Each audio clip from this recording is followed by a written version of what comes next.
నేను నాది మహబాద్ డిస్టిక్. నేను జేఎల్ ఎకనామిక్స్ సెలెక్ట్ అయ్యాను. నేను ఇక్కడ హైదరాబాద్‌లోనే టీచింగ్ చేస్తాను. ఒక 15 ఇయర్స్ నుంచి చేస్తున్నా. చేసి నోటిఫికేషన్ వచ్చినప్పుడు స్కూల్స్ అన్ని బంద్ చేసి ప్రిపేర్ అయ్యాం. జాబ్ వచ్చింది. దీన్ని అర్జెంటల్ ఇష్యూ అదనేది క్లియర్ చేశారు. తొందరగా అపాయింట్మెంట్ ఇచ్చారు. మాకు కూడా జాబ్ వచ్చింది. హ్యాపీగా ఫీల్ అయ్యాం. ఈ జాబ్ ఎప్పుడైతే జాబ్ వచ్చిందో 4 మంత్స్ నుంచి జాబ్ వచ్చిన 1 వీక్‌లోనే స్కూల్ వాళ్ళని సిలబస్ అయిపోయింది కదా సార్, అన్నీ అయిపోయింది. మీకు జాబ్ వచ్చింది. ఇక మీరు రిలీవ్ కావండి సార్ అని రిలీవ్ చేశారు.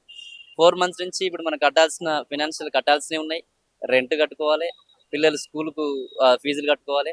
4 మంత్స్ నుంచి నెలకు 30,000, 40,000 కట్టే పరిస్థితి ఉంది. ఇప్పుడు 4 నెలల్లో కనీసం ఒక రూ. 2,00,000 తెచ్చుకొని కూర్చున్నాం.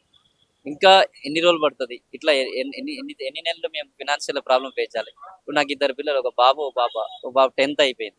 10th అయిపోయింది. పాలిటెక్నిక్ రాసాడు. అతను కాలేజ్ చేంజ్ అయ్యాడు. ఆయనకి ఎక్కడ ఆప్షన్ ఇవ్వాలి నేను ఇప్పుడు? ఇప్పుడు నాకు ఎక్కడ పోస్టింగ్ వస్తదో అతనికి ఈడ ఇయ్యాల్సొస్తది.